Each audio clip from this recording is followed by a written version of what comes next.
Good afternoon, sir.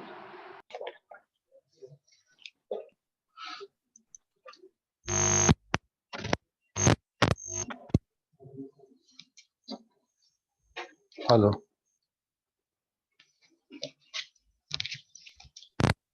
Yes, sir. Good afternoon.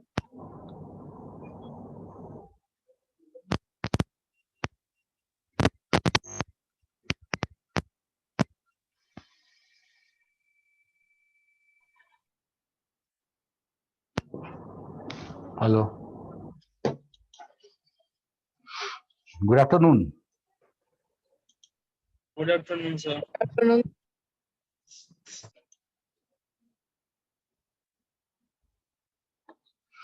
Last class में हम लोग सेशन लेयर पढ़े थे, पढ़ लिए थे। गुड।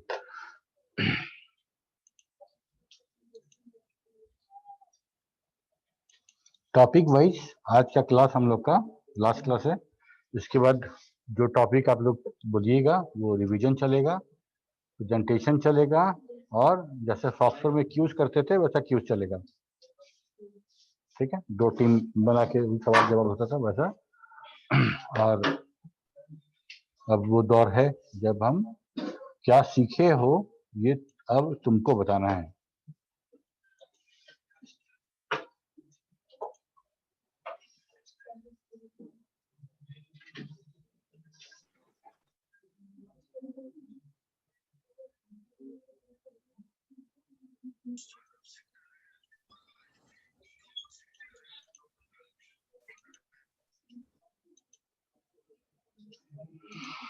ठीक है,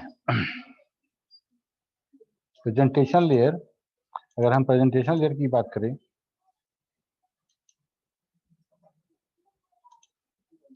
तो हम बात करेंगे जो एप्लीकेशन लेयर में आप डेटा डाल रहे हैं, जो एप्लीकेशन लेयर प्रोड्यूस कर रहा है डेटा को कैसे इनकोड करेगा। मेरा जो कैरेक्टर ए है, अगर मैं कोई मैसेज हम लिख रहे हैं तो वो कैरेक्टर ए तो नहीं जाएगा, वो कैसे जाएगा।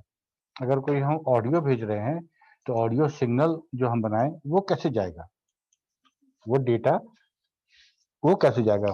वो कहने का मतलब कि वो डेटा जो एप्लीकेशन प्रोड्यूस कर रहा है वो कैसे इनकोड होगा।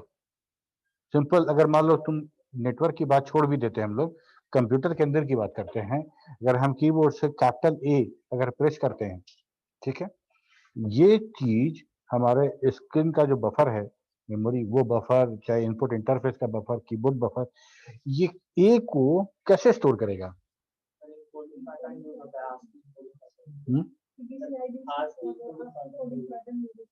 एग्जैक्टली तो हम कह सकते हैं ना कि ए ट्रांसलेट हो गया किसी इनकोडिंग सिस्टम में। वो इनकोडिंग सिस्टम कुछ भी हो, हम उसके बारे में बाद में बात करेंगे। किसी न किसी इनकोडिंग सिस्टम में वो ट्रांसलेट हो गया और वो उसको स्टोर करना ज्यादा आसान था। कैसे? क्योंकि उसका हम बाइनरी निकाल सकते हैं, किसी भी नंबर का हम बाइनरी निकाल सकते हैं। तो नंबर 0 to 9 नंबर तो नंबर है ही है, चलो ठीक है। उसके अलावा बहुत सारा ऐसा डेटा था, ऐसा कैरेक्टर था जिसका जो हमारा नंबर सिस्टम नंबर नहीं था उसमें। तो हमको क्या करना पड़ा, हर कैरेक्टर के लिए एक नंबर हमको फिक्स करना पड़ा। ठीक है, हर नंबर को एक नंबर दे दिए हर कैरेक्टर को, और नंबर को हम आराम से 0-1 में डिफाइन कर दिए, इसकी निकाल के उसका बाइनरी निकाल के। तो हमारे लिए बड़ा आसान हो गया, हमारे लिए बहुत आसान हो गया 0 और 1 को इलेक्ट्रॉनिक्स चिप में उसको एडजस्ट करना। हमको पता है, और 2 वोल्टेज पैटर्न ऑन और ऑफ एक्सेट्रा एक्सेट्रा हम लोग बहुत बार पढ़े हैं इसके बारे में। ठीक है, तो जैसे ये इनकोड हो रहा है, जैसे ये इनकोड हो रहा है, वैसे ही किसी इनकोडिंग टेक्निक को यूज करके स्टार्ट। याद करो हम लोग जो पहले का शुरुआत का जो हमारा जो क्लासेस था उसमें हम लोगों ने बात किया था कि कितने तरह का डेटा हम सेंड करेंगे और हर तरह का डेटा कैसे इनकोड होगा। ठीक है, हम लोग पढ़े थे, वही बात अभी हम लोग पढ़ने वाले हैं। प्रेजेंटेशन लेयर पे क्या करेंगे हम कि जो डेटा एप्लीकेशन में तुम इनपुट कर रहे हो, मान लो हम कोई मेल भेजना चाह रहे हैं तो मेल में हम तुमको क्या भेजेंगे, कुछ टेक्स्ट भेजेंगे, उसमें कुछ डिजिट्स भी हो सकता है हम कोई फाइल अटैच करते उसके साथ, वो फाइल किसी तरह का हो। ठीक है, दैट इज द अटैचमेंट जो होगा वो बाइनरी जैसा होगा, बाइनरी अटैचमेंट होगा उसका। ये कैसे इनकोड होगा, वही हमको बताता है प्रेजेंटेशन लेयर। इसका प्राइमरी गोल है कि आप एप्लीकेशन लेयर से डेटा फ्लो हो रहा है उसको हम उसका सिमेंटिक्स और सिंटेक्स कैसे चेंज करें जो कि नेटवर्क पे हम उसको ट्रांसमिट कर पाए। ठीक है, पहला बात। दूसरा बात कि जो इंफॉर्मेशन का जो कैरेक्टरिस्टिक था उसमें हम बात करते थे कि वो हमारा सिक्योर होना चाहिए। सिक्योरिटी कहने का मतलब हम प्राइवेट नेटवर्क पे बात भेज रहे हैं और सिक्योरिटी की बात कर रहे हैं, कैसे होगा? डेटा कोई भी कहीं से भी वो डेटा स्टील हो सकता है, कोई बहुत आश्चर्य की बात नहीं है, कोई आश्चर्य की बात नहीं है, डेटा कहीं से भी हमको मिल सकता है। तो फिर सिक्योरिटी कैसे इम्पोज करेंगे, हम कैसे इंश्योर करेंगे कि जो दो डेटा जो मैसेज हम तुमको भेज रहे हैं किसी और के हाथ ना लगे। ठीक है, तो हम क्या करेंगे, इनक्रिप्ट करेंगे उसको इनक्रिप्ट करेंगे। एक बहुत सारा इंक्रिप्शन टेक्निक है, उसको इनक्रिप्ट करके साइफर टेक्स्ट भेजेंगे तुम्हारे पास। तुम हमको भेजना था ए और मेरे और तुम्हारे बीच अंडरस्टैंडिंग है कि हम एक कैरेक्टर आगे वाला भेजेंगे, तुम एक कैरेक्टर पहले वाला समझना, हम तुमको भेजेंगे बी। अगर कोई सेंध लगाता है, कोई बैकडोर से अगर मैसेज को पढ़ना चाहता है तो उसको बी समझ में आएगा। ठीक है, तुम क्या करोगे, बी पढ़ोगे और -1 कर दोगे, मतलब 6 से 6 तुमको मिला बाइनरी, तुम -1 करके तुम पढ़ लिए भेजे तुमको, बाकी सबको तो 6 से 6 मिलेगा। हम ये कहाँ बात कर रहे हैं, हम समझा रहे हैं कि इंक्रिप्शन होगा कैसे, साइफर टेक्स्ट किसको बोलेंगे। तो पूरा का पूरा सिस्टम तो बाइनरी पे ही है, पूरा का पूरा सिस्टम तो बाइनरी पे है।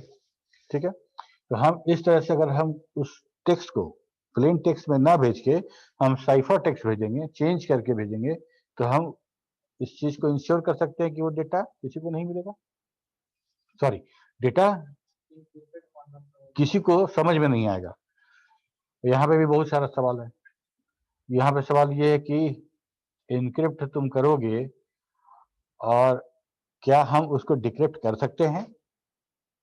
कोशिश करें तो कर सकते हैं, या बहुत कोशिश करें तब कर सकते हैं, या कितना भी कोशिश करें नहीं कर सकते हैं, है ना, 3 स्टेज। ठीक, तो सारा का सारा तुम्हारा डेटा का सिक्योरिटी, उसका जो कॉन्फिडेंशियलिटी जो है वो इस बात पे डिपेंड करेगा कि तुम कैसे उसको इनक्रिप्ट कर रहे हो, कौन सा टेक्निक यूज कर रहे हो इंक्रिप्शन का। ठीक है, ये हमारे कंप्यूटर नेटवर्क का पार्ट नहीं है। ठीक है, अगर किसी दूसरे टॉपिक पे अगर इंक्रिप्शन मिलेगा तो हम बताएंगे तुमको कि कैसे कितनी तरह का इंक्रिप्शन होगा। ठीक है, पब्लिक प्राइवेट सिमेट्री की, तो बहुत सारा तरह का इंक्रिप्शन है। वो कितना डिफिकल्ट इंक्रिप्शन तुम कर रहे हो, कितना डिफिकल्ट इंक्रिप्शन कर रहे हो कि वो डिक्रिप्ट न कर पाए कोई। पहला बात तो ये हो गया। तो हमको डेटा मिला, हम उसको पहले उसका सिमेंटिक और सिंटेक्स पर काम किए, उसको इनकोड कर दिए। इनकोड करने के बाद हम इनक्रिप्ट करेंगे। इनक्रिप्ट करने के पहले एक और काम कर सकते हैं, बैंडविड्थ अगर कम है और बैंडविड्थ को बचाना है या बहुत क्या बोले, बहुत अच्छे तरह से डेटा को सेंड करना है, बैंडविड्थ जो मिला है उसको बहुत अच्छा से यूटिलाइज करना है, तो हम एक काम कर सकते हैं कि हम डेटा को कंप्रेस कर सकते हैं। हम डेटा को कंप्रेस कर सकते हैं और कंप्रेस करके भेजेंगे। इसका सबसे अच्छा एग्जांपल है तुम्हारा फेसबुक में, सॉरी व्हाट्सएप से कोई फोटो खींच लो, तुम्हारे गैलरी में फोटो है, उस फोटो का तुम साइज देखो। ठीक है, उस फोटो का साइज तुम गैलरी में देख लो और उस फोटो को तुम व्हाट्सएप से किसी को भेजो। ठीक है, और उसको बोलो तुम अब साइज बताओ हमको। व्हाट्सएप क्या करेगा कि उस फोटो को, जो तुम फोटो अटैच करोगे व्हाट्सएप में, उसको कंप्रेस कर देगा और कंप्रेस करके तुमको भेजेगा। ठीक है, तो कभी भी ऐसा नॉर्मली क्या होता है कि आजकल तो सब कुछ व्हाट्सएप पे ही चलता है, तो अगर किसी को प्रिंट आउट निकालना है फोटो, और फोटो स्टूडियो वाला को हम बोले भाई फोटो भेज रहे हैं, प्रिंट आउट निकलवा के भेज दीजिए, तो बोलेगा, वो क्या बोलता है कि व्हाट्सएप से ऐसे मत भेजिएगा, डॉक्यूमेंट बना के भेजिएगा। डॉक्यूमेंट हमारा जो है वो कंप्रेस नहीं होगा, और कंप्रेस होगा भी तो वो दो तरह का कंप्रेशन होगा, एक तो लॉसी कंप्रेशन होगा, एक लॉसलेस होगा। ठीक है, जिप फाइल, रार फाइल हम लोग बनाते हैं ना, ये सारा का सारा लॉसलेस है। लॉसलेस कहने का मतलब कि हमको कंप्रेशन करके हमको मिला, और हम इसको फिर डिकम्प्रेस करेंगे तो ओरिजिनल मिल जाएगा, ओरिजिनल कॉपी मिल जाए हमको, ठीक है। तो उसको बोलते हैं लॉसलेस, लॉस नहीं हुआ मेरा, ठीक है। लेकिन एक बीएमपी पिक्चर लो, उसको जेपीजी में कन्वर्ट कर दो, जेपीजी में कन्वर्ट कर दो, तो जो हमारा जो क्वालिटी, बगैर क्वालिटी कॉम्प्रोमाइज किए तो होगा नहीं। टेक्स्ट में क्या क्वालिटी कॉम्प्रोमाइज, टेक्स्ट में कोई क्वालिटी कॉम्प्रोमाइज नहीं। टेक्स्ट में जो, टेक्स्ट में जो तुम्हारा जो ब्लैंक स्पेस है, कामा है, और कुछ लाइन तुम इंटर किए हो, ये सारा का सारा चीज कंप्रेस हो जाता है और वापस उसको फ्लैट कर देते हैं, डिकम्प्रेस करके ओरिजिनल वाला फाइल अचीव कर लेते हैं। लेकिन पिक्चर का है कि अगर जेपीजी जो है ज्वाइंट पिक्चर एक्सपर्ट ग्रुप का जो फॉर्मेट दिया गया था, एक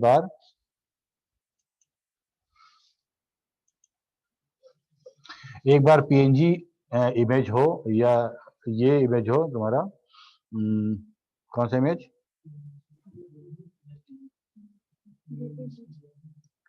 इमेज का फॉर्मेट कौन कौन सा होता है, 24 कलर वाला कौन सा होता है, बीएमपी है ना, बिट मैप पिक्चर। तो बीएमपी ले लो या पीएनजी ले लो, ठीक है, और उसको जेपीजी कन्वर्ट कर दो, दोनों में साइज में बहुत अंतर हो जाएगा है। बीएमपी जहां बहुत ज्यादा स्पेस लेगा है, और वहां जेपीजी बहुत कम स्पेस लेगा, बहुत छोटा सा हो जाएगा। और उस जेपीजी से वापस अगर बीएमपी बनाते हो और पीएनजी बनाते हो, तो क्या वो पहले वाला इमेज आ जाएगा, नहीं आएगा।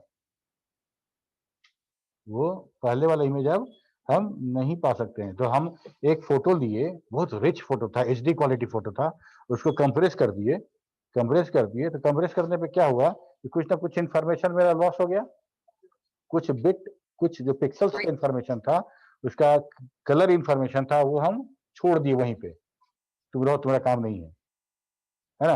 कैसे, जब हम कहीं सफर में जाते हैं और सब सामान में रखने वाला बक्सा बंद नहीं हो रहा है, ऐसा होता है ना, तो बोलते हैं कि यार कुछ सामान निकालो, तो कुछ सामान छोड़ना पड़ता है वहां पे। ठीक उसी तरह से जब हम एचडी क्वालिटी पिक्चर को जब कंप्रेस कर रहे थे, तो हमको बहुत सारा पिक्चर वहां छोड़ देना पड़ा। तो जो छूट गया सो छूट गया, उसको कैसे यहाँ प्रोड्यूस करोगे, उसको क्रिएट कैसे करेंगे, हम नहीं कर सकते, ठीक है। कभी कभी तुम देखना कि कोई अगर छोटा अगर फाइल है, अगर पिक्सल में दिखता है ना हम लोग 340 गुना 220 है ना, 340 गुना 320 करने का मतलब एक एक्स एक्सिस और एक वाई एक्सिस, इतना पिक्सल इधर है और इतना पे तो इधर है, दोनों को गुना करो तो टोटल नंबर पिक्सल निकलेगा। समझ में आ रही बात। उस पिक्सल को, उस पिक्सल का वह कोई फोटो है तुम्हारा, बहुत लो रेजोल्यूशन का है, उसको इतना बड़ा एकदम पोस्टर साइज में प्रिंट आउट कराओ, या यहाँ भी तुम उसको खूब जूम करो, फटाफटा दिखेगा, ठीक है, लेकिन एचडी क्वालिटी नहीं दिखेगा। इसका मतलब यह है कि कुछ ना कुछ पिक्सल इंफॉर्मेशन हम छोड़ के आ रहे हैं जो रिक्रिएट नहीं कर सकते हैं, तो उसको क्या बोलेंगे, लॉसी कंप्रेशन, लॉसी कंप्रेशन। और ये एप्लीकेशन डिसाइड करेगा कि किस डेटा का कौन सा कंप्रेशन चलेगा, ठीक है। टेक्स्ट में हम लॉसी नहीं कर सकते। टेक्स्ट, अगर कोई टेक्स्ट है, कोई फाइल है, कोई हमारा एमएस वर्ड का फाइल है, कोई तुम्हारा पीडीएफ फाइल है, इसको अगर हम कंप्रेस करें और ऐसा कंप्रेशन टेक्निक यूज करें जिसमें ये लॉसी हो जाए, तो भेजेंगे यहाँ पहुंचेगा इमली, ऐसे ही ना होगा। तो उसमें तो लॉसलेस हमको चाहिए, उसमें हमको लॉसलेस चाहिए। अब रहा ऑडियो, ऑडियो जो हाई क्वालिटी ऑडियो है, हाई क्वालिटी ऑडियो है, जो तुम लोग तो देखे नहीं होंगे वो सीडी, पहले जो कैसेट से सीडी पे ट्रांसफर हुए थे, तो सीडीए फॉर्मेट का, सीडीए उसका एक्सटेंशन होता था सीडीए, एक एक सीडी में 750 MB का सीडी में मात्र 10 गाना आता था, ओनली 10 सॉन्ग, ठीक है। और आज एक सीडी में MP3 अगर स्टोर करो, MP3 गाना स्टोर करो तो कितना गाना आएगा, बहुत सारा गाना आएगा, बहुत सारा गाना आएगा। उतना तुम कोई भी अगर MP3 का सीडी खरीदा होगा कभी अपनी लाइफ में, सारा गाना नहीं सुना होगा, गारंटी, इतना गाना रहता है। तो वो सीडीए क्वालिटी का सॉन्ग कंप्रेस करके MP3 बनाती है, ठीक है। MP3 से भी एक और फॉर्मेट है, रियल प्लेयर जो है उसका RM फॉर्मेट होता है, RM फॉर्मेट, वो उससे भी कम था। MP3 को भी और कंप्रेस करके वो फॉर्मेट बनता था। तो मोबाइल पे सुनने में, छोटा छोटा जो तुम्हारा जो ब्लूटूथ प्लेयर है उसमें सुनने में सब अच्छा लगेगा, सब अच्छा लगेगा। क्यों? क्योंकि बहुत सारा बिट्स, बहुत सारा जो सॉन्ग का जो आइटम, छोटा छोटा जो फ्रीक्वेंसी है, उसको वहां पे छोड़ दिया गया, तब हम कंप्रेस किए। तो उस कंप्रेशन के बाद उस चीज को कैसे क्रिएट कैसे करोगे? होगा क्रिएट? वो क्रिएट नहीं हो सकता। तो उसको बोलते हैं हम लोग लॉसी, लॉसी कंप्रेशन। और बड़ा, जब तुम कोई MP3 लो, कोई MP3 ऑडियो लो, और उसी का कोई अच्छा, मतलब जो HD क्वालिटी ऑडियो होगा तुम्हारे पास, और बड़े सिस्टम पे तुम चलाओगे, तो साफ साफ पता चलेगा कि MP3 में 2-3 वैरायटी है। बिट पर सेकेंड, 240 बिट पर सेकेंड, 380 बिट पर सेकेंड, ऐसा करके आएगा। ठीक है, तो अगर कम बिट वाला है तो एकदम साफ पता चलेगा तुम्हारा कि ऑडियो क्वालिटी तुम्हारा कितना पुअर है। लेकिन देखो, अब हमारे पास क्या है, हमको सुनना है मोबाइल पे, हमको सुनना है छोटा सा जो ब्लूटूथ प्लेयर आता है उस पे, तो बहुत ज्यादा हाई क्वालिटी ऑडियो नहीं चाहिए हमको। तो कंप्रेस करके मेरा काम हो रहा है, कंप्रेस करके मेरा काम हो रहा है। जो सॉन्ग 250 MB में था, वो मात्र 75 MB में स्टोर हो रहा है मेरा। ठीक है, और हमको उतना छोटा सा जो सिद्धी सा जो MP3 प्लेयर है, वो कितना क्वालिटी देगा? उसके औकात के बाहर क्वालिटी कंप्रेस ऑडियो में भी है ना। तो ये सारा का सारा काम हमारा कौन करेगा? प्रेजेंटेशन लेयर करेगा, इनकोडिंग करेगा। ठीक है, मतलब नेटवर्क लेयर पे जो उसका सिंटेक्स है, सिमेंटिक्स है, उसके अनुसार वो इनकोड करेगा। इनकोडिंग में कोई भी टेक्निक यूज करे, ASCII करे, ABCD करे, ABCDIC करे, या यूनिकोड करे, जो करना है करे, according to application layer. Application layer decide करेगा कि कौन सा इनकोडिंग टेक्निक यूज होगा यहाँ पे। कंप्रेशन ऐसे से क्या कर रही हो? तो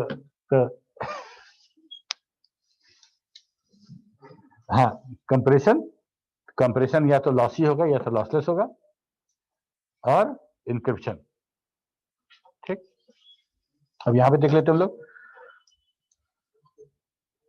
The primary goal of this layer is to take care of the syntax and semantics of the information exchange between the two communication systems. Presentation layer take care that the data is sent in such a way that a receiver will understand the information and will be able to use the data. ठीक है, syntax and semantics. Syntax define how data will be structured. In other words, the order in which pieces of the information will be packed by the sender and opened by the receiver. Syntax हम लोग नहीं बोलते हैं कि printf लिखना है और इसके बाद हमको parenthesis ऑन करना है। तो ये जो तरीका है, ये डिफाइन करेगा हमारा presentation layer.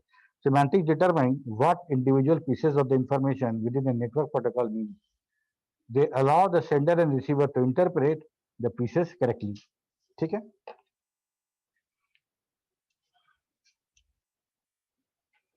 Function of the presentation layer में सबसे पहले translation, that is encoding and decoding. Encode करेंगे वहां, एग्जैक्टली वैसे ही डिकोड होगा हमारे उस सिस्टम पे। ठीक है, before being transmitted information in the form of characters and numbers should be change to the bit stream. The presentation layer is responsible for interoperability between the encoding methods as different computers use different encoding methods. It translates data between the format the network requires and the format of for the computer, for example ASCII, ABCDIC, Unicode, etc. ठीक है, यहाँ पे एक बात और कह रहा है कि इंटीरोपरेबिलिटी कहने का मतलब ये हुआ कि हम ये कह रहे हैं कि दोनों, हम मान लो ये एप्लीकेशन और उस एप्लीकेशन के बीच में डेटा सेंड हो रहा है, और ये एप्लीकेशन यूज कर रहा है ASCII इनकोडिंग के लिए, तो दैट माइट पॉसिबल कि वो सिस्टम यूनिकोड यूज कर रहा हो, वो सिस्टम यूनिकोड यूज कर रहा हो, हम यहाँ से इंग्लिश टाइप करके भेज रहे हैं। ठीक है, यहाँ इंग्लिश भेज रहे हैं और तुम दूसरे मल्टीलिंगुअल पे तुम काम कर रहे हो, तुम्हारा एप्लीकेशन तो अपना उसको सेटअप किए हो मल्टीलिंगुअल पे, तुम और भाषा में तुम बात कर रहे हो। ठीक है, लेटर सपोज चैटिंग की बात करते हैं, तो हम यहाँ पे अपना इंग्लिश में चैट कर रहे हैं तुमसे, तुम अपना चैटिंग जो है वो तुम मल्टीलिंगुअल पे सेट किए हो, तो ऑटोमेटिकली इनकोडिंग तुम्हारा हो गया। ठीक है, यूनिकोड पे। और हम लेकिन इंग्लिश से बात करेंगे तो वो तो इंग्लिश ही अपीयर होगा तुमको।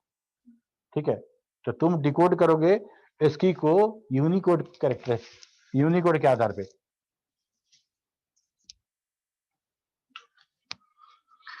उसके बाद encryption, it carries out encryption at the transmitter and decryption at the receiver. तो ट्रांसलेशन जब होगा तो टेक्स्ट इनकोडिंग होगा, ठीक है, byte order, bit order, file syntax, ASCII, Unicode, ये इस तरह का इतना सारा काम हमारा ट्रांसलेशन में होगा। इंक्रिप्शन में क्या होगा, क्लियर टेक्स्ट होगा, encrypted file, cipher text, public और प्राइवेट की, ये टाइप है इंक्रिप्शन का। तो हम ट्रांसलेशन करेंगे, ट्रांसलेशन में किसी तरह का कोई भी इनकोडिंग टेक्निक यूज कर लिए और इंक्रिप्शन में किसी तरह कोई टेक्निक यूज कर लिए, तो मेरा ये काम हो गया। Compression. It carries out data compression to reduce the bandwidth of the data to be transmitted.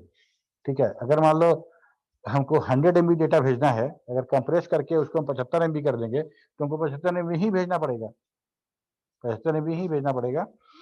तो the primary role of data compression is to reduce the number of bit to be transmitted. It is important in transmitting multimedia such as audio, video and text etc। अगर हम mail कर रहे हैं किसी को या कुछ भेज रहे हैं तो कंप्रेस करके भेजे तो हमारा बैंडविड्थ ज्यादा अच्छा से यूटिलाइज होगा, बैंडविड्थ बचेगा और टोटल ट्रांसमिशन टाइम जो है, एवरेज ट्रांसमिशन टाइम जो है वो भी हमारा कम होगा। ठीक है,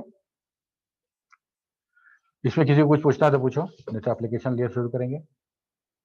सर जो बोला कि टेक्निक जो होगा इनकोडिंग टेक्निक वो डिफरेंट होगा, तो जो दो कम्युनिकेटिंग प्रोसेस सेम मतलब क्या फिर से बोलो। जो इनकोडिंग टेक्निक है ना, हाँ। ASCII यूज करेगा और कोई EBCDIC यूज करेगा, दो कम्युनिकेटिंग प्रोसेस जो मतलब सिस्टम जो कम्युनिकेट कर रहा है दोनों सेम करेगा तब तो डिकोड नहीं हो पाएगा इस फॉर्मेट में। नहीं, ये प्रेजेंटेशन लेयर सर्विस प्रोवाइड करता है, ये प्रेजेंटेशन लेयर ये सर्विस प्रोवाइड कर रहा है कि हम अगर जो डेटा आएगा मेरे पास, जो मैं डेटा, चूंकि दोनों एप्लीकेशन तो सेम है, दोनों एप्लीकेशन सेम है, अगर इसके पास यूनिकोड एबिलिटी नहीं है समझने के लिए तो इसके पास सेंडिंग करने का भी एबिलिटी नहीं होगा, है ना। तो प्रेजेंटेशन लेयर अगर दो एप्लीकेशन के बीच अगर डेटा ट्रांसफर हो रहा है, अगर एप्लीकेशन में तुम काम कर रहे हो तो दोनों का दोनों ये काम कर सकता है, सॉरी ये काम तो करेगा ही कि अगर तुम सेंडर इनकोडिंग टेक्निक कुछ और यूज कर रहा है और रिसीवर कुछ और यूज कर रहा है, फिर भी ट्रांसमिशन होगा और उसको अंडरस्टैंड कर लिया जाएगा। ये फैसिलिटी दे रहा है, नहीं तो बहुत सारा रिस्ट्रिक्शन हो जाएगा ना, बहुत रिस्ट्रिक्शन हो जाएगा। ठीक है, और कुछ यहाँ पे सेकंड लास्ट लाइन में वो ट्रांसमिटेड यहाँ पे सेकंड लास्ट लाइन में वो transmitted. The primary role of the data compression is to reduce the amount of bits to be transmitted. ये जीरो लगता है, transmitted. It is important in transmitting multimedia such as audio, video and text. हम ये कह रहे हैं कि audio, video और टेक्स्ट इस तरह का जो चीज है उसमें हम लोग कंप्रेशन का इस्तेमाल सबसे ज्यादा करते हैं। वीडियो का कितना फॉर्मेट है, तुम देखो बहुत सारा फॉर्मेट वीडियो का है, और एक ही नहीं, MP4 का ही बात करो, MP4 में ही अगर हम पिक्सल का बात करें कितना गुने कितना पिक्सल है तो रिजोल्यूशन कम हो गया। एक जैसे याद करो कि हम लोग को जो फोटो अपलोड करना पड़ता है एग्जामिनेशन में, एग्जामिनेशन फॉर्म में, तो बोलता है इतना ही बाइट का होना चाहिए, तो हम लोग कंप्रेस नहीं करते हैं उसको कंप्रेस करके छोटा कर देते हैं। ठीक है, तो वही कंप्रेशन है। ठीक है, इसमें क्या नहीं समझ में आया?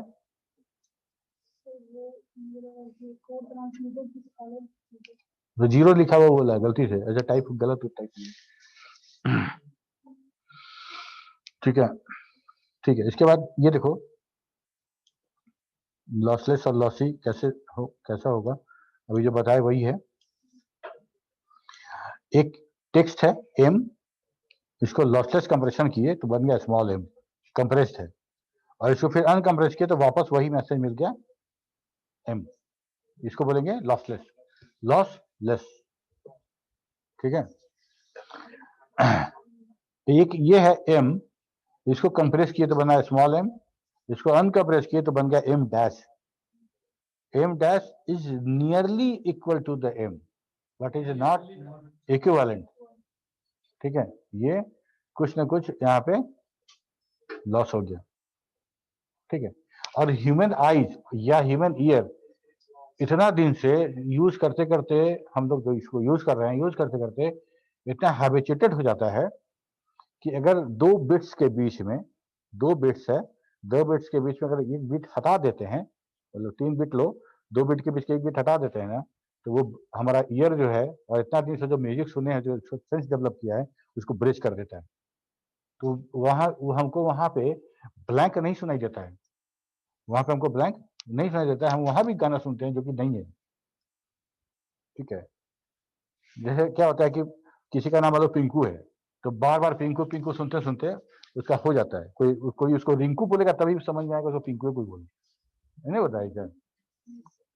तो ऐसा हमारा है। और आंख के साथ भी वही बात है, आंख के साथ भी वही बात है कि जो कलर देख रहे हैं, जो हमको पता है कि ये आंख है तो इधर वाला भी आंखें होगा। ठीक है, तो इस तरह ये जो हमारा जो एबिलिटी है, ये जो सेंस हमारा, ये काफी मदद करता है कंप्रेशन टेक्निक को। बहुत सारा चीज हम कंप्रेस कर देते हैं और उस हमारा आई जो है ऑटोमेटिकली उसको समझ जाता है।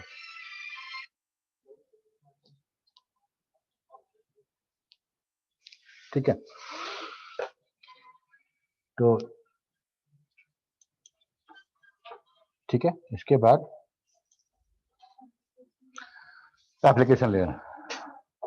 एप्लीकेशन लेयर बोलो या सिर्फ एप्लीकेशन बोलो, ठीक है, एप्लीकेशन लेयर मतलब क्या हुआ कि हम डेटा प्रोड्यूस कैसे करेंगे, कंप्यूटर में कोई भी चीज कैसे होगा, कोई भी प्रोसेस अगर क्रिएट होगा तो किसी न किसी एप्लीकेशन, किसी न किसी प्रोग्राम से होगा। फंडामेंटल वाले क्लास में कंप्यूटर का परिभाषा क्या बोलते हैं हम लोग? Computer is a programmable electronic machine. तो प्रोग्राम बगैर कंप्यूटर, बगैर प्रोग्राम कैसे बोलेंगे? वो डेटा भेज दो तो भेज देगा, अगर वर्बली कमांड लेने वाला होगा तो वो भेज देगा। ठीक है, लेकिन उसके लिए तो प्रोग्राम चाहिए। ठीक है, तो कोई ना कोई सॉफ्टवेयर होगा जिसके आधार पे हम, या बोलो जो कोई ना कोई इंटरफेस होगा जहां हम डेटा क्रिएट करेंगे, या तो वो चैट एप्लीकेशन हो, या तो ब्राउजर के थ्रू हम कुछ मेल।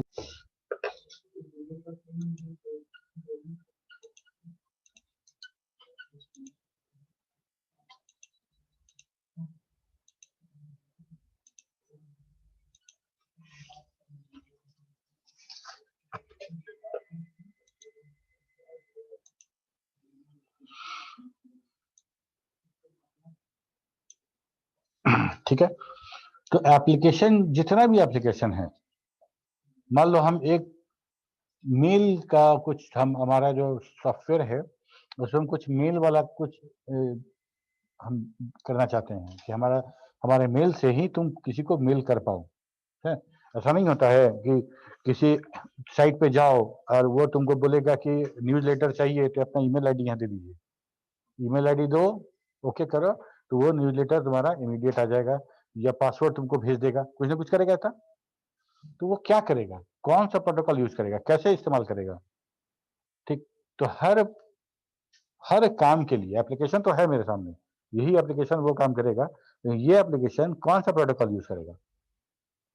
प्रोटोकॉल यूज करने का मतलब ये है कि हम जो एप्लीकेशन यूज कर रहे हैं, वो हर एप्लीकेशन, हर वो टूल जो हमको वो काम करने दे रहा है, प्रोग्रामिंग करने दे रहा है, वो हर एप्लीकेशन लेयर का हमको सर्विस प्रोवाइड करेगा, उसके लिए फंक्शनलिटी देगा, क्लास देगा, हम उसको यूज करके हम वो काम करेंगे। ठीक है, तो the application layer enables the user, whether human or software, to access the network.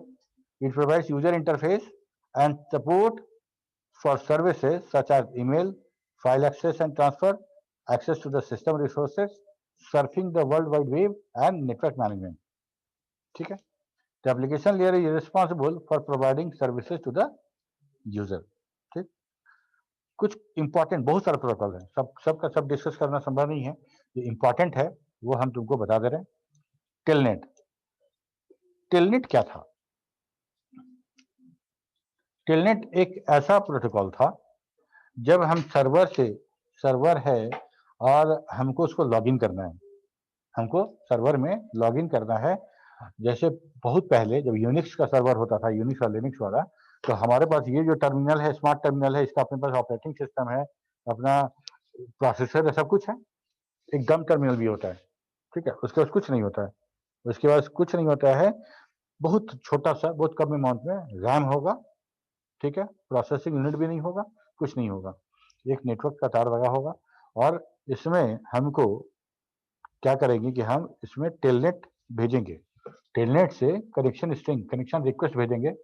तो रिमोट सर्वर के साथ कम्युनिकेशन करना है हमको, यूजर नेम पासवर्ड जैसे भेजते हैं हम लोग, है ना, कैसे भेजेंगे, मतलब हमारे पास वेब नहीं है, ब्राउजर नहीं है, तब कैसे भेजेंगे, तब हमको ये टेलनेट काम आएगा, टेलनेट काम आएगा। और सर्वर है, सर्वर से हम टेलनेट करके यूजर नेम पासवर्ड भेज देंगे, और अगर वो ऑथेंटिकेट हो जाता है तो हमको यहाँ पे प्रॉम्प्ट मिल जाएगा, कमांड लाइन प्रॉम्प्ट वो मिल जाएगा। उसका जितना प्रोग्रामिंग करना है करिए, जो काम करना है करिए, आपका सारा का सारा चीज कहाँ प्रोसेस होगा, सर्वर में प्रोसेस होगा। ठीक है, तो ये इतना ही नहीं, ये स्मार्ट टर्मिनल के साथ भी यूज हो सकता है। मान लो ये हमारा जो केबल है, ये हमारा इस नेटवर्क में कहीं पे एक यूनिक्स या लिनक्स सर्वर है, ठीक है, यूनिक्स और लिनक्स सर्वर है, हम उससे कनेक्ट होना चाहते हैं, हम उससे कनेक्ट होना चाहते हैं, और कमांड लाइन इंटरफेस के थ्रू, कमांड लाइन इंटरफेस के थ्रू क्या करेंगे, हम सीधे कमांड लाइन खोलेंगे, टेलनेट लिखेंगे, उसका आईपी एड्रेस लिखेंगे, यूजर नेम पासवर्ड जैसे लिखेंगे, इंटर की प्रेस करेंगे तो बोलेगा inter your user name and password. ठीक है, तो यूजर नेम डालेंगे, पासवर्ड डालेंगे, इंटर करेंगे, तो हम अगर मेरा यूजर नेम पासवर्ड उस वहां पे मेरा यूजर बना हुआ है, उस सर्वर पे मेरे नाम से यूजर बना हुआ है, तो हमको वो ऑथेंटिकेट कर देगा, और वो कमांड लाइन अब मेरे डॉस का कमांड लाइन के ऊपर मेरा यूनिक्स का या लिनक्स का कमांड लाइन खुल जाएगा। ठीक है, तो हम यहाँ बैठे बैठे कहाँ काम कर रहे हैं, सर्वर पे काम कर रहे हैं, और ये सर्वर इस नेटवर्क में हो जरूरी नहीं है, नेटवर्क कहीं भी हो सकता है, वो सर्वर कहीं भी हो सकता है, हम टेलनेट से उसको रिक्वेस्ट कर सकते हैं। ठीक है, बहुत जबरदस्त ये प्रोटोकॉल है। Telnet stand for the telecommunications network. It helps in the terminal emulation. It allows Telnet client to access the resources of the Telnet server. FTP. Sir telnet में बहुत सिक्योरिटी, सर टेलनेट में security purpose से देखा जाए तो ज़्यादा security कैसे, हम यूजर ने पासवर्ड के बेसिस पे हम ऑथेंटिकेट कर रहे हैं, इससे ज्यादा सिक्योरिटी इंक्रिप्शन वाला बात कर रही हो तो आई डोंट नो कि ये यूजर नेम पासवर्ड अगर प्लेन टेक्स्ट में ट्रांसफर करता था या इनक्रिप्ट करके करता था। ठीक है, और अगर मान लो कि ये बहुत जैसे अभी जितना ही हम लोग का वेब सर्वर है, सारा का सारा बोलते हैं मेन फ्रेम सर्वर है, और मेन फ्रेम में जितना मैक्सिमम वेब सर्वर हमारा मेन फ्रेम है, और सब पर लिनक्स रन करता है, सबका ओएस लिनक्स है। ठीक है, और लिनक्स का बात करें तो अगर वेब सर्वर की बात करेंगे तब तो हमारे लिए बहुत इंपॉर्टेंट हो जाता है सिक्योरिटी। ठीक है, तब हमारे लिए सिक्योरिटी बहुत इंपॉर्टेंट हो जाता है। तो ये हो सकता है, मतलब इसके बारे में हम श्योर नहीं है कि ये हो सकता है कि अकॉर्डिंग टू द नीड हम सिक्योरिटी को और स्ट्रॉन्ग कर सकते हैं और स्ट्रिक्ट कर सकते हैं। ठीक है, कॉमन एक छोटे से प्लेटफॉर्म ऑफिस के अंदर, लैन में ऑफिस के अंदर कोई अगर सर्वर है, उसके साथ अगर हमको कुछ काम करना है, बहुत हाई सिक्योरिटी की आवश्यकता नहीं है। सिक्योरिटी बस इतना ही ना कि जो डेटा कम्युनिकेशन होगा क्लाइंट और सर्वर के बीच में वो इनक्रिप्टेड है कि नहीं है, बस, और तो कुछ नहीं, और यही ना, और तो कोई सिक्योरिटी नहीं है। यूजर नेम और पासवर्ड तो होना ही चाहिए आपके पास, यूजर नेम पासवर्ड अगर नहीं है तब आप उसको लॉग इन नहीं कर सकते हैं। लेकिन अगर नेटवर्क में है और डेटा ट्रांसमिशन हो रहा है तो हर डेटा को अगर आप कैच कर रहे हैं उसको और पढ़ना चाहते हैं प्लेन टेक्स्ट में होगा तो पढ़ लीजिएगा, अगर इनक्रिप्टेड होगा तो नहीं पढ़ पाएंगे। ठीक, FTP stands for the file transfer protocol. It is the protocol that actually let us transfer file. It can facilitate this between any two machine using it. File transfer protocol, जब हम बात करते हैं कि हमको कहीं से कुछ डाउनलोड करना है, बहुत सारा डाउनलोड वाला जो नहीं है रैपिड सर्च और ये वो सब, जैसे हम क्लिक करेंगे और फाइल हमारा डाउनलोड हो जाएगा। ठीक है, तो FTP प्रोटोकॉल उसके लिए यूज होगा एप्लीकेशन में। लेकिन हम लोग अगर ब्राउजर में डाउनलोड कर रहे हैं, वो आर्क लगा के जो हम लोग करते हैं href करके, वहां से ही फाइल डाउनलोड हो जाता है हमारा, तो वहाँ वो सिंपल HTTP प्रोटोकॉल है, that is not FTP protocol. FTP protocol जब कोई एप्लीकेशन फाइल डाउनलोड करने के लिए बनाएंगे तब।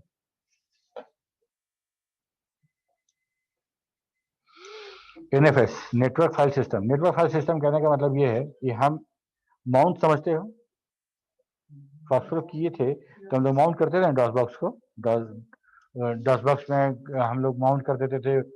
वैसा कोई ड्राइव जो हमारे सिस्टम में नहीं है और उसको असाइन कर देते थे उस फोल्डर के लिए जिसमें हमारा FPD26 है, वहां से फॉक्स को रन कराते थे तो काम होता था।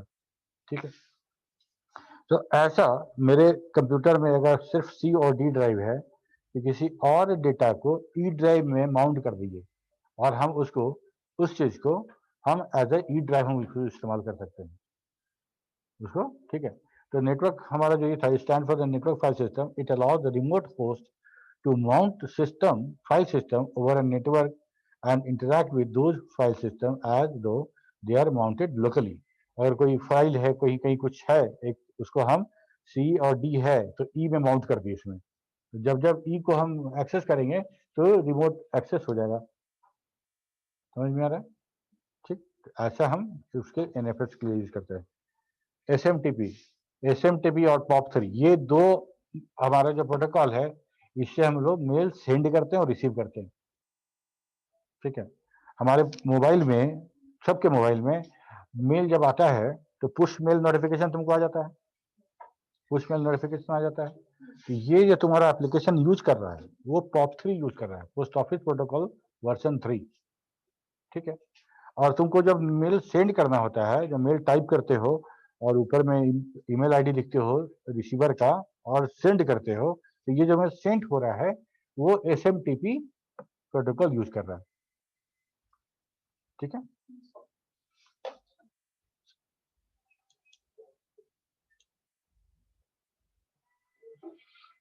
तो मान लो कि हम एप्लीकेशन बना रहे हैं और एप्लीकेशन में हमको मेल सेंड करने वाला एक मॉड्यूल हमको लिखना है। ठीक है, तो हम वो क्या करना पड़ेगा, मेल सेंड करना है तो हमको SMTP यूज करना पड़ेगा। और SMTP जिस टूल पे हम प्रोग्रामिंग कर रहे हैं उस टूल में SMTP के रिगार्डिंग हमको बहुत सारा क्लासेस, फंक्शंस, ये सब मिलेगा, हमको सब यूज करना है और भेजना है। ठीक है, to stand for the simple mail transfer protocol, SMTP moves our email. It stands for simple mail transfer protocol. SMTP moves our email on and across network. It works closely with something called the mail transfer agent to send your communication to the right computer and the email box. ठीक इसका उल्टा mail receive कैसे होगा, तो POP3 post office protocol version 3 ये standard mail protocol use to receive email from a remote server to a local email client. POP3 allows us to download email message in our local computer and read them even when we are offline। अच्छा, कोई application जानते हो जो email के लिए use होता हो?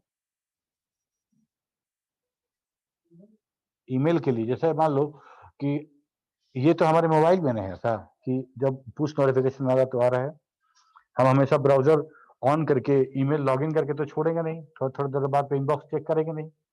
ऐसा कोई एप्लीकेशन जो हमारे पूरे मेल का ध्यान रखे? आउटलुक एक्सप्रेस का नाम सुने हो? आउटलुक एक्सप्रेस, आउटलुक या आउटलुक, हाँ कंपनी छोड़ो ना, कोई कंपनी का हो, है ना,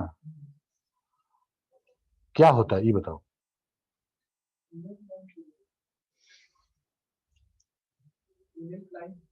ईमेल क्लाइंट, यस, कौन बोला? हाँ, क्या होता है तो थोड़ा सा और बताओ।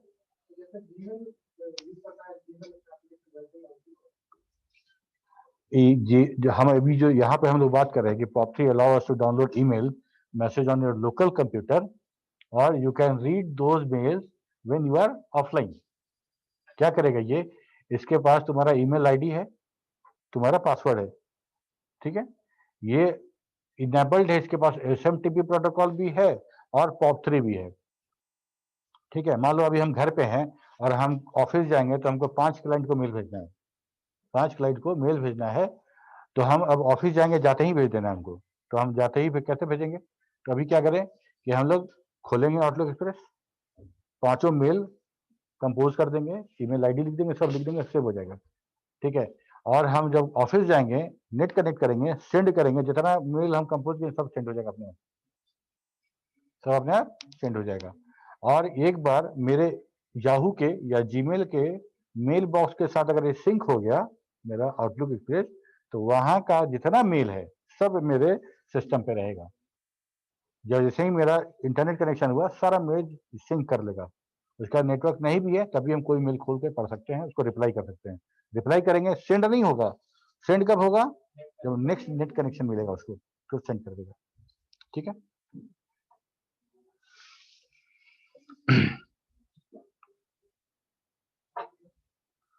तो इसके बाद हमारा था डोमेन नेम सर्वर। इसके बारे में पता है तुमको? जब तुम किसी साइट का नाम लिखते हो www.falna.com, है ना, xyz.com, तो वो कैसे होता है? उसका आईपी हमको मिलेगा तभी उसको सर्व कर पाएंगे। और आईपी कैसे मिलेगा? डीएनएस स्टोर करके रखता है टेबल लाइक स्ट्रक्चर। कैसे होगा? विपुल तुम क्लास किए तो बताओ कि डोमेन नेम सिस्टम क्या होता है? डोमेन सिस्टम होता है जो आईपी एड्रेस स्टोर करके रखता है। जो डोमेन नेम होता है उसका, हाँ, डोमेन का आईपी स्टोर करके रखता है। ठीक है, तो हम यहाँ पे अगर लिखेंगे google.com तो ये नहीं खुलेगा, क्या करेगा? खुलेगा ना? तो हम जो URL लिखते हैं उस URL को, उस URL के करस्पॉन्डिंग क्या आईपी एड्रेस है, ये हमको देता है डीएनएस सिस्टम सर्वर। उस सर्वर में सारा का सारा आईपी एड्रेस और सारा का सारा URL और उसका आईपी एड्रेस लिखा गया है मेरे पास। ठीक है, लेकिन ये बात भी सत्य है कि किसी सिस्टम के पास स्टोरेज इनफिनाइट नहीं हो सकता है। ठीक है, और नंबर ऑफ साइट का बात करो तो वो तो बहुत है और हमेशा बढ़ ही रहा है। ठीक है, तो सारा का सारा वर्ल्ड का सारा आईपी एड्रेस, सारा का सारा URL हम किसी डीएनएस सर्वर पे उम्मीद नहीं कर सकते। तो जब हम यहाँ से जैसे ही कोई URL लिखते हैं तो मेरा जो ISP है, इंटरनेट सर्विस प्रोवाइडर है, उसके डीएनएस पे जाएगा। उसके बाद वहां से अगर वहां वो रिजॉल्व हो गया तो ठीक है, नहीं तो आगे रीजनल सर्विस प्रोवाइडर वहां पे जाएगा, फिर नेशनल सर्विस प्रोवाइडर के पास जाएगा। ऐसे करते करते तब वो रिजॉल्व होगा। ठीक, और जो रिजॉल्व होगा और जो आईपी एड्रेस उसको नया नया पता चला xyz.com का आईपी एड्रेस ये है, तो वो उसको रखेगा कुछ दिन तक, जब तक उसका रिक्वायरमेंट और उसका रिक्वेरी नहीं आ रहा है। तब बहुत दिन के बाद कुछ उसका एल्गोरिदम होता है उसके हिसाब से, जैसे पेज रिप्लेसमेंट पॉलिसी का होता है, ठीक वैसे ही वो बाद में हटा दिया जाएगा। तो ऑल द टाइम्स सेम, अगर मान लो जो google.com है, ठीक है, google.com दिन भर में कितना लोग ट्राई करता होगा, तो कभी वो सर्वर हटाएगा क्या google.com का आईपी एड्रेस? या तो इंटरनेट, मैं बहुत सारे आदमी को देखे हैं कि इंटरनेट काम कर रहा है कि नहीं कर रहा है, ये देखने के लिए google.com खोलते हैं। सर्च नहीं करना है, खाली देखना है इंटरनेट काम कर रहा है कि नहीं कर रहा है, google.com। तो वैसा साइट जिसका बार बार रिक्वेस्ट आ रहा हो, वो डीएनएस उसको फ्लश आउट नहीं करेगा, रखेगा। तो ये हमारा डीएनएस हो गया। डीएचसीपी अभी हाल में डिस्कस किए ना, डीएचसीपी हम लोग क्या है? कोई भी नेटवर्क, अगर नेटवर्क पे कोई भी नोड अगर बूटअप होता है तो उसको आईपी एड्रेस प्रोवाइड करता है। एग्जैक्टली। अभी हम लोग जो RERP पढ़े थे, RERP में हम लोग क्या पढ़े थे कि हमको मैक पता है, आईपी नहीं पता है। मैक पता है, आईपी नहीं पता है, तो वो भी RERP अब नहीं यूज होता है। वो यूज होता था वैसे सिस्टम के लिए जो रॉम बूटेबल था, डिस्क नहीं था उसके पास, वो छोटा सा ऑपरेटिंग सिस्टम में काम हो रहा था, लेकिन वो भी अब रिप्लेस हो गया DHCP से। नेटवर्क में जैसे ही अभी हम देखो हम आए और ये लैन केबल जैसे लगाए, ठीक है, लगाने के बाद थोड़ी देर बाद घूमता रहा ऐसे और उसके बाद फिर मेरा पूरा इंटरनेट शो कर दिया। इस बीच में क्या हुआ? इस बीच में ये हुआ कि इस नेटवर्क में ये सिस्टम रिक्वेस्ट किया कि भाई हम नेटवर्क में नए आए हैं, तो हमको आईपी दिया जाए। तो आईपी एड्रेस मिला और क्या मिला? सबनेट मास्क मिला और डिफॉल्ट गेटवे मिला और डीएनएस सर्वर का एड्रेस मिला, डीएनएस भी मिला। कहाँ ये रिजॉल्व कराने कहाँ भेजेगा? तो डीएनएस भेजा, DNS default gateway, subnet mask and IP address, ये सारा का सारा सिस्टम हमको डीएचसीपी के थ्रू मिल गया। ठीक है, दैट्स ऑल।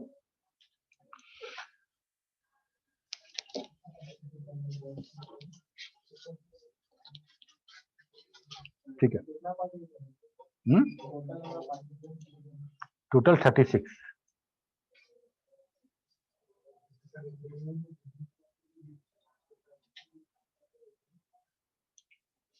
ठीक है, एंड करें सेशन।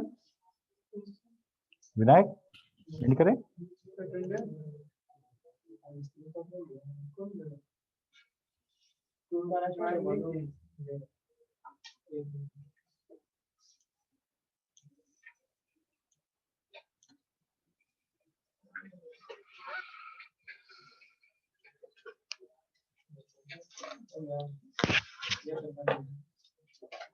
कोई कनेक्टेड भी है यहाँ पे ऑनलाइन?